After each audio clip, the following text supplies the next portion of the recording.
We're so pleased to be here tonight with our Creative Living class from the Miami Rescue Mission, which is a free shelter to go to regardless of your problem, whether you're homeless or you have a drug addiction problem or an alcohol addiction.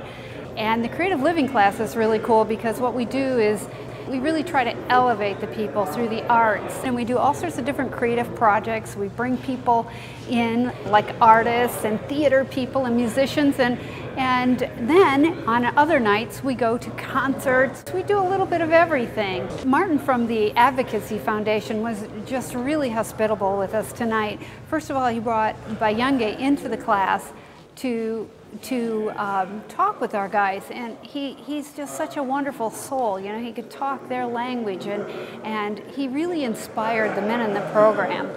I was born in Kinshasa, the Democratic Republic of the Congo. It used to be called Zaire.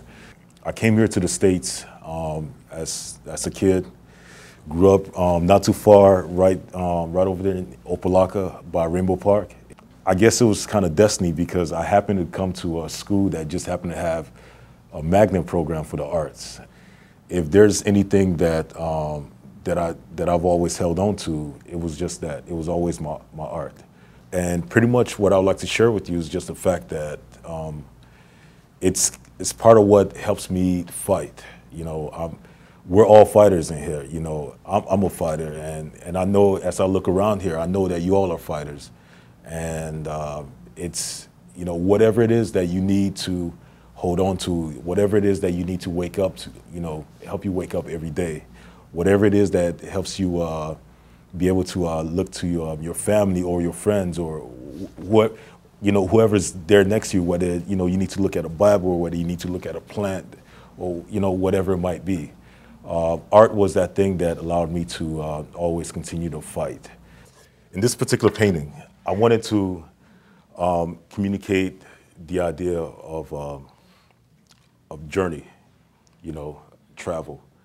And, you know, it's, you know, not to be on some abstract idea about, you know, what life is supposed to be, but I try not to make certain things so obvious. You know, if I wanted to tell you a story about what violence, you know, represents in our life, instead of me doing a painting of, you know, some little kid holding a gun or, you know, something like that, I figured, you know what, let's take it a little bit further. You know, let's make it more significant. What if we did a painting that was about people sitting down at a table eating, a family, and let's say that family included a grandmother, 4 grandkids, an uncle, but no mother, no father, okay?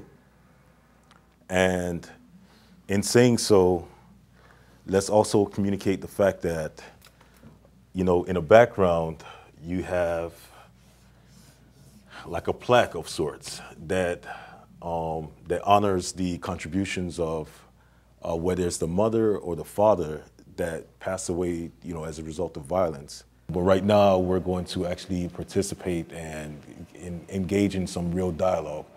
Not just verbal dialogue, but dialogue on paper, dialogue of the mind. And this dialogue is going to be based on one word. I want you all to think about that right now. Think about it.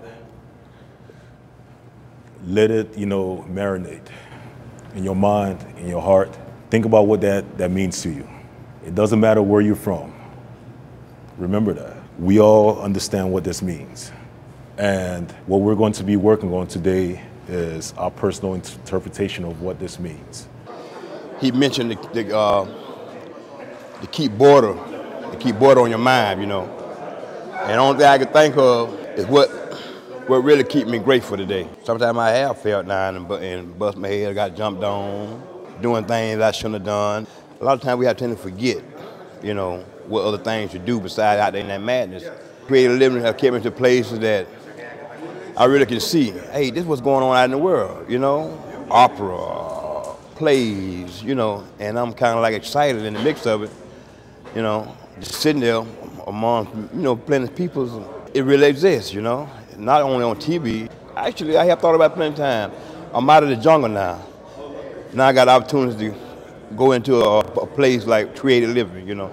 It teaches me in a lot of areas. Know that it's places to go besides drinking and drugging and being homeless on the streets, and you know, it's people out there really care, you know. What I'm trying to picture right here is the Chinese wall. But based on what he said, he focused on the border war and everything. That's what comes real to my heart and my mind about it. It's the first time that I really do some painting work like that. This is the road going to what we call the dream, the freedom, trying to get to the United States. And where most of them end up is what we call in the immigration jail. Well, to see that I was drawing this and he was drawing that big board in the back, see how long it took me to get this, and see how fast he did that big board. I'm really grateful to the class because it helped me. It helped me enjoy the small things in life and understand that I don't need to have chemicals in my body to have a good time. I did enjoy it. I mean, I've never been an artist. I never drawn in my life. I'm more mechanical than anything, but it was fun. It was real fun. Looking forward to do it again. All the little girls and boys playing with their little toys. All they really needed from you is maybe some love.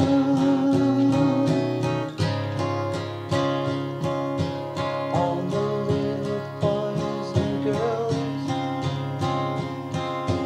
living in this crazy world.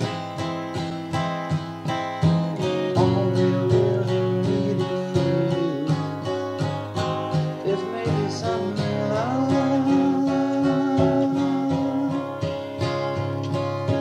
Why must we be alone? Yeah, the theme tonight that Bayunga gave everyone, the theme was borders, and our men have been painting with Bayunga at the very same time, so it's been really exciting. Some people have never painted in their lives, and it was so uplifting for them just to paint and what that meant to them. And I think everyone really enjoyed it because it was a real opening, and it was very uplifting for our men.